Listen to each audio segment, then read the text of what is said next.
Ladies, gentlemen, boys and girls, it is your man Andy. Right now, I have a couple of slots of my one-on-one hardcore coaching available. I'll talk more about that at the end of the video. Let's jump into giving some of you guys a little bit of love, a little bit of free coaching on a video called I Reengaged 2 Dead Convos on Tinder and Hinge. And I talked about what I've been messaging girls to sort of reignite a dead conversation. A lot of you left some comments. PB1687 says, I'm curious, do you still pay to play on the apps these days? That's almost like a poem. It almost rhymes. Pay to play on the apps these days. Yes, I do. So I still pay for Hinge. I think it's called Hinge X. I still pay for Tinder Platinum. And yes, I pay for some boosts and stuff like that. Mungfin01 says, how is the pork roast? Absolutely amazing. Thank you, my brother, for asking. Seven says, I'm liking the new vlog style. Thank you for sharing your experiences. I've found this helpful. I appreciate that, man. That's cool. I'm wanting to get out of the house a little bit more to record content. I tend to feel a little stuck here. You guys can kind of see, like, I'm in my apartment. There's a couch behind me. This is my living room. I'm sitting at a table right now. You can't see, but there's some stuff behind you, camera, lights, blah, blah, blah. I tend to feel a little stuck in here from time to time. And if we have a little look outside, look out there, ladies and gentlemen. There's a beautiful fucking world out there. I would rather go out there. I would rather record out there. I'll obviously still record some content from in here. I'll still do my coaching calls and stuff in here, but I want to go the fuck outside and talk a little bit more. I'm still working on audio quality and stuff like that, figuring out how to have like noise canceling microphones and stuff like that. So give me some patience. It might take another video or two before we really nail the audio quality and the video quality and all of that. But yeah, I'm enjoying just being able to walk around and talk to you guys, because this is what I do in my coaching program. When I coach my people, I literally grab my trusty little phone and I will kind of just hold it up to my mouth and I just record audio. Like I record voice messages for all of my clients, and I'll just walk around talking for like an hour for each client, just give them tons of love, motivate them, all of that kind of stuff. I want to be able to do something somewhat similar for all of you here on the YouTube. I want to be able to walk around outside and give you guys and girls a bit of love. Seven also says, yeah, this has been my experience as well. If a convo dies, I just say, do you want to go on a date this week? Sometimes it works and we set up a date ASAP. Yeah, if any of you guys are going to do what I suggested in this video, like send another message to basically re-engage a dead conversation, I would aim to get the fuck off the app ASAP, which is what I say. I'm like, hey, I'm keen to get off the app and meet people in person. If that sounds good for you, tell me your phone number. We'll grab a drink. I'll send you a hey. And have no expectations with that. The vast majority of people that you send this message to will just never reply. But every now and then someone will reply and be like, oh yeah, that sounds great. Here's my phone number. And then you'll end up meeting. Again, it's worked twice for me now. I have made a friend, Olivia, who's been on the channel. And then this girl that I went on a date with, and we hooked up and we had sex and we had some fun, kinky times. And we're going to meet up again in a couple of days from now. Seven goes on to say, it's easy for a lot of women to get overwhelmed by all the messages. Yeah, guys, if you have no idea what the average woman's Tinder is like, the next woman that you hook up with or any female friends that you have, just say, would you mind showing me your Tinder or Hinge? And I'm not going to read your messages, like don't stress, but can you just like quickly flick through and show me how many conversations you have going? And she'll be a little embarrassed about that a lot of the time, and she'll be like, and you go, no, like I promise I'm not judging. I'm just genuinely curious, like how many matches do you get? Like how many messages and conversations do you have? And just get her to flick through and you'll be overwhelmed by how many fucking conversations she has going on at once. And so that's why something like this can work sometimes when you're like, hey, I want to get the hell off the app. If you want the same thing, tell me your phone number. And a lot of girls are like, holy shit, yes, I never check Tinder. I never check Hinge. I feel overwhelmed by this goddamn app. Please get me the hell off this app. I want to go on a date. A lot of women are waiting for a guy to make a move and say like, hey, do you want to grab a coffee? Do you want to grab a drink? But a lot of guys play it incredibly safe and they're like, I don't want to ask for her phone number too quickly because like I have to build rapport. No, you're scared of rejection. But if you get the hell off the app ASAP, which is what I recommend anyway. I say, aim to send maybe 4 messages max. That's all I ever do. 4 messages max and ask for a phone number. If you aim to get off the app ASAP, you will have a lot more dating success rather than trying to keep conversations going for weeks with women who are overwhelmed by hundreds of matches and messages and blah, blah, blah. So 7 goes on to say, many women want to cut the unnecessary small talk that leads nowhere. Yep, my brother, absolutely. And go on actual dates instead. Yeah. And now not every woman is like that. Some women will say things like, I'm not ready to give out my phone number yet, or, I want to talk for a bit longer. Me personally, I unmatch with those people. I'm not on the dating app to have a big, long conversation. I'm not there to just talk endlessly and make small talk and all of that. If that is something that you want, and you're not just sort of lying to yourself and doing it from fear because you're scared of rejection, if you genuinely want to sit there and have like week-long conversations with people, great, go find those people. But if you're like me and you would rather meet in person and get to know someone properly rather than them just being pixels on your phone screen, it's basically impossible to really get to know someone through a phone screen. You can't hear their voice, you can't see their body language, you can't smell their perfume, you don't get to make them laugh, you don't get to hear their giggle, you don't get any of that beautiful in-person stuff. You can't touch them, you can't hug them, you can't hold them, you can't kiss them, you can't have kinky, amazing, beautiful sex with them. But if you enjoy sitting on the dating app and talking for a long time, great, there are lots of people like that.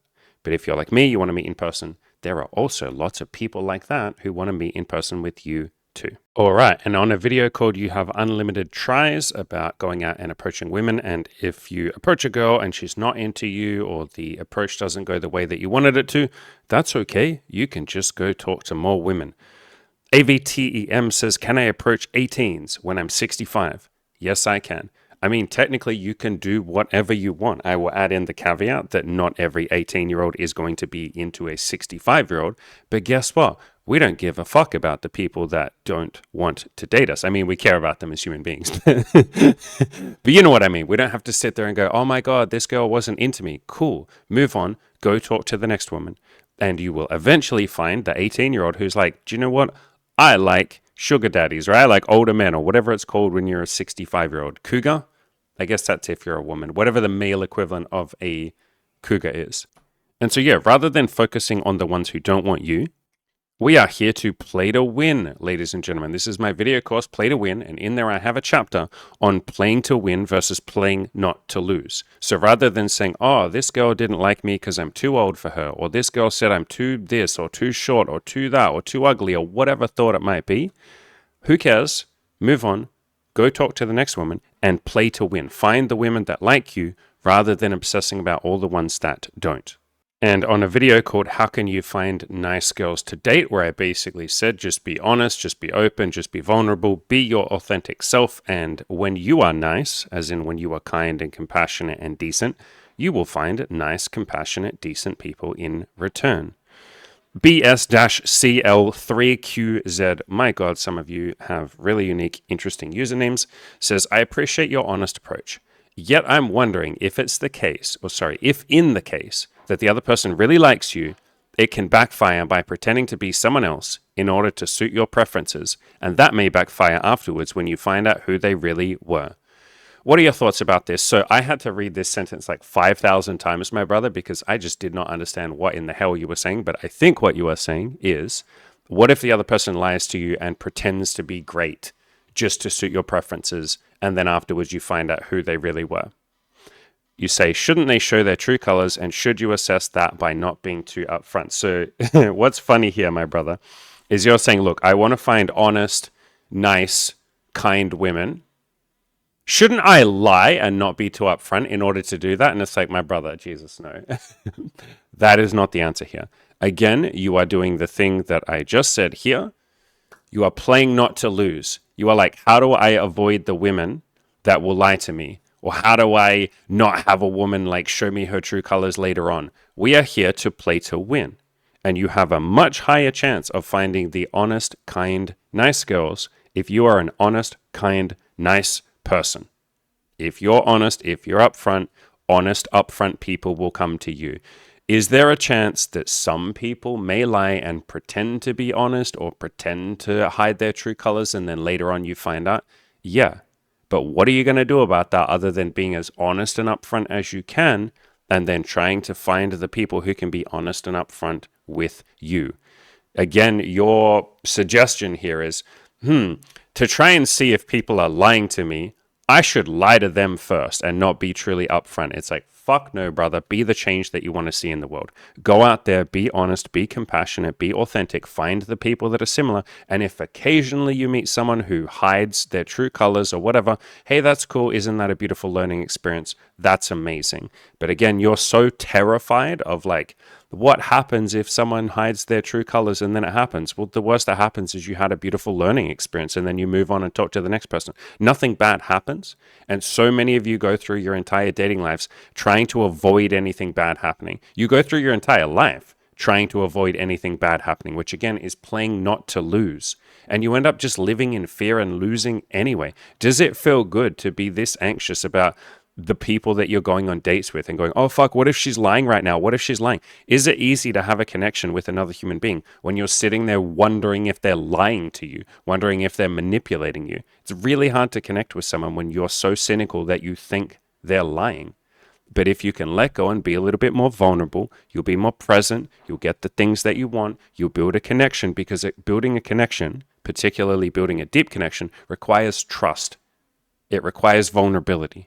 It requires authenticity. And if you don't do that because you're so scared of losing or you're so scared of something bad happening, then yeah, you never get those beautiful, deep, amazing connections that I think we're all a little desperate for.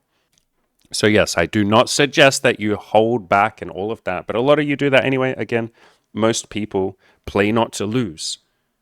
You know, just like I talked about in this Play to Win video course. And there's a link down below if you want to grab this course. I talk about how to start playing to win, how to go for what you want instead of trying to avoid what you don't want, how to stop living in fear and start living a life of abundance and joy. On a video that I did with my friend Olivia called The Sex and Dating Adventures of My Friend Olivia, C. Miovino says, noticing the roller skate tattoo on her, does she play roller derby by chance? No, that's not really a big thing in my country.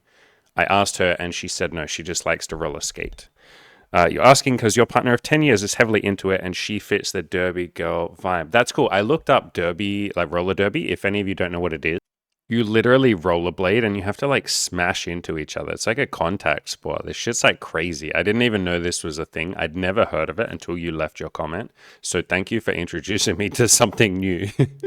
While we're talking about weird sports, one that I've introduced people to is professional tag. Did you guys know that professional tag is a thing? Look at this. People literally chase each other like around like an obstacle course, and you have to catch them within like a certain amount of seconds and tag them. And like whoever tags the other one the most. Isn't this crazy? Like the world just has all of these amazing sports that you wouldn't even know existed. Did you guys know professional dodgeball is a thing as well? Like there are literally people playing like professional dodgeball, like the movie Dodgeball. There's so many cool sports out there that you just don't know about. On this video about how cuddling or aftercare, having a little cuddle after sex can improve retention. People want to stick around more if you have a little cuddle after sex. Expert Cheek Clapper, one of the OGs of the channel, says, I always do this with the girl I'm seeing. We lie there to help her be more comfortable with her weight. She told me that she feels so much better about herself because of it and not just leaving straight away. Yeah, I've had lots of female friends and some women that I've dated and slept with that have told me like they'll have sex, the guy will come, you know, it's all over, and then he'll basically leave within 5 minutes, or he'll kick her out and be like, hey, you know, there's the door, like off you go. I slept with a girl yesterday, or I taught her some BDSM and stuff. I guess that's sleeping with someone, isn't it? I taught someone BDSM yesterday. We were in the bedroom. And after sex, I was like, hey, let's have like a little bit of a cuddle and, you know, we'll snuggle for a bit. And she's like, you can let me know as soon as you want me to leave. And I was like, I'm not just going to kick you out immediately after we've done some BDSM and this is the first time you've done any of this. I'm not just going to be like, get the fuck out, woman. Like, that was fun. Get the hell out. And so, yeah, it seems to be a more common thing than I thought, that a lot of women, a lot of people are having sex and then just getting kicked out of the house, or like it's all over, you got to leave. So have a little cuddle. Expert Cheek Clapper, OG of the channel. My brother, when are you going to come to one of the coaching programs, dude? Like, I feel like we talk about this quite a lot. Why don't you come to the Abundance Collective, my dude? Like, come say hi to the people. Come get coaching, dude. You're like one of the OGs of the channel, bro. We would love to have you in one of the coaching groups. All right, and let's finish up with a big win from one of my coaching clients who's in the VIP coaching program. He says he went up to this girl today. I told her I want to add you to my fuck buddy rotation. She laughed and she gave me her phone number. Thank you, girl, for helping me be more direct and straightforward with my sexual intentions. And this is a guy that we have worked with for about a year now. He's done multiple rounds of coaching. And yes, you can be this honest and upfront. He was not like this when he first came to the coaching. He was very scared. He was very timid. He hadn't really done a lot of approaches at all. And with our help, he was able to turn into this authentic, badass, honest warrior. And if you would like to do the same thing, now is probably the perfect time. I'm offering 2 slots of my hardcore one-on-one coaching where you will work with me every single day. You can message me privately. We will do a one-on-one weekly call as well for as many hours as we need to talk to get you the life that you have always wanted to live. I'm only offering 2 slots. This is a limited time thing. I basically never offer this. I haven't done this kind of one-on-one coaching for like over a year or 2 now. So spots are limited, time is limited. I will leave a link down below so you can check out what is on offer. You can jump on a free call with me, see if the program is right for you. As always, ladies and gentlemen, go out there and crush those goals.